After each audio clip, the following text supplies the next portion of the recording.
Hi ചങ്ങായിമാർ, ഞാനിത് സംസാരിക്കാൻ പോകുന്നത് നമ്മളെ വഖഫുമായി ബന്ധപ്പെട്ട കുറച്ച് കാര്യങ്ങളാണ്. വഖഫ് നിയമം പാസ്സായില്ല, അതുമായി ബന്ധപ്പെട്ട് സത്യം പറഞ്ഞാൽ നമ്മളെ കേരളത്തിൽ നിഷ്പക്ഷമായി ചിന്തിക്കുന്ന കുറച്ച് ക്രിസ്ത്യാനികളെങ്കിലും, വളരെ കുറച്ചാണെങ്കിലും ഈ വഖഫ് പാസ്സായ ശേഷം ഒരു സംഘീയ മനോഭാവം തുടങ്ങിയിട്ടുണ്ട്. നമ്മൾ വെറുതെ നിഷേധിച്ചിട്ടൊന്നും കാര്യമില്ല, ഉള്ളതാണ്.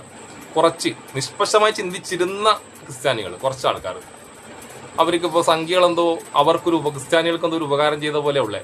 മുനമ്പ വിഷയമാണ് അവർ ഉദ്ദേശിക്കുന്നത്, പക്ഷെ മുനമ്പത്തെ വേറെ തന്നെ വിഷയമാണെന്ന് എല്ലാവർക്കും അറിയാം. പക്ഷെ അത് സംഖ്യകൾ കള്ളത്തരം പറഞ്ഞ് ഫലിപ്പിക്കും. അവർ ഫലിപ്പിക്കാനുള്ള കഴിവ് അവർക്കുണ്ട്. ഞാനിത് പറയാൻ കാരണം വെച്ചാൽ നമ്മൾ ക്രിസ്ത്യാനികൾ ഈ ഇന്ത്യയിൽ നടക്കുന്ന ഒരുപാട് കാര്യങ്ങൾ അതൊന്നും കാണുന്നില്ല. ഇവർ ഈ സപ്പോർട്ട് ചെയ്യുന്ന ക്രിസ്ത്യാനികളാണ്, ഈ സംഖ്യകളെ സപ്പോർട്ട് ചെയ്യുന്നത്, നിങ്ങളതൊന്നും കാണുന്നില്ല. ഇന്ന് നിങ്ങൾ ഈ കുറെ മുന്നേക്കൊന്നും വേണ്ട, ഇന്ന് മധ്യപ്രദേശിലെ ജബൽപൂരിൽ ഒരു ക്രിസ്ത്യൻ പള്ളിയിൽ അച്ഛനെ ആക്രമിക്കുന്നു സംഘികൾ, ജയ് ശ്രീരാം വിളിക്കുന്നു. മണിപ്പൂരിൽ ആക്രമണം, ഈ UP-യിൽ നിരന്തരമായി ക്രിസ്ത്യാനികളെ ആക്രമിക്കുന്നു. നിങ്ങളെ ധാരണ എന്താണ്? മുസ്ലിങ്ങളെ മാത്രമാണ് ഇവർ എതിർക്കുന്നതാണോ? അല്ലെ മുസ്ലിങ്ങൾക്ക് ശേഷമേ നിങ്ങളെ ആക്രമിക്കുന്നതാണോ? കുറെ ആൾക്കാർ അങ്ങനെയാണ്, മുസ്ലിമിന് ശേഷം ക്രിസ്ത്യാനി എന്നാണ്. അങ്ങനെയൊന്നല്ല, അവര് മുസ്ലിമിന്റെ കൂടെ തന്നെ ക്രിസ്ത്യാനിനെ ഇല്ലാണ്ടാക്കാൻ നോക്കുന്നുണ്ട്.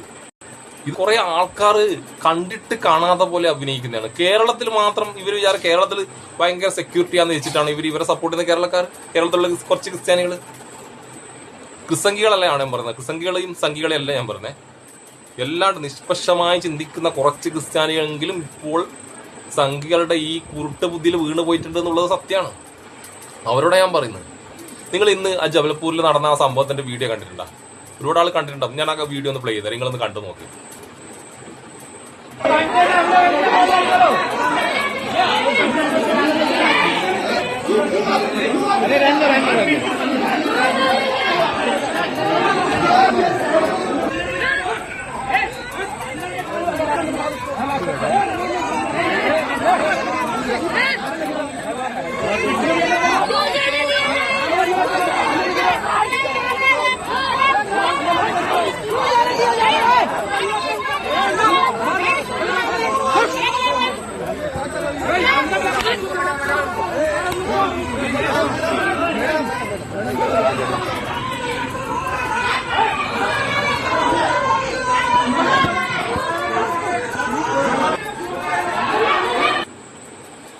സ്ത്രീകളടക്കാന്ന് ആക്രമിക്കുന്നു ഈ പള്ളിയിൽ അച്ഛനല്ല. നിങ്ങൾ ആലോചിച്ചോട്ടെ, അങ്ങനത്തെ അവസ്ഥ അവിടെ. നിങ്ങൾ വിചാരിക്കുന്ന പോലെ ഒന്നല്ല.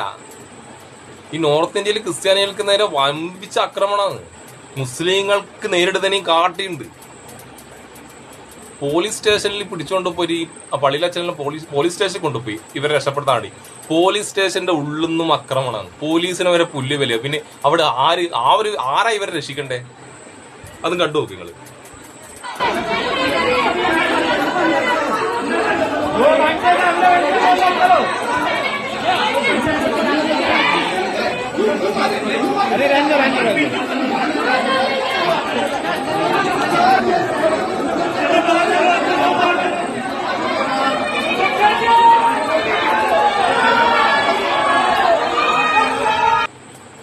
പോലീസുകാരെ മുന്നിൽ നിന്ന് ആക്രമിച്ച ശേഷം ജയ് ശ്രീറാം വിളിക്കുന്നു.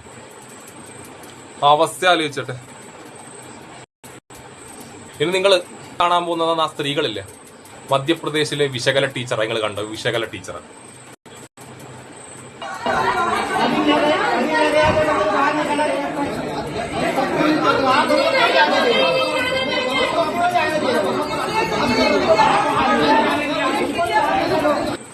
കുറച്ചു കാലം കഴിഞ്ഞാൽ കേരളത്തിൽ നടക്കാൻ പോകുന്ന കാര്യങ്ങൾ അതെല്ലാം കേട്ടാ. കേരളത്തിൽ നടക്കാൻ പോകുന്നത് വിശകല ടീച്ചറും മറ്റേ ശോഭാ സുരേന്ദ്രനെല്ലാം ഇതുപോലെ ക്രിസ്ത്യാനികളെ ആക്രമിക്കുന്നത് നമ്മൾ ഇനി കാണാൻ പോകുന്നേ ഉള്ളൂ. നോക്കിക്കോ.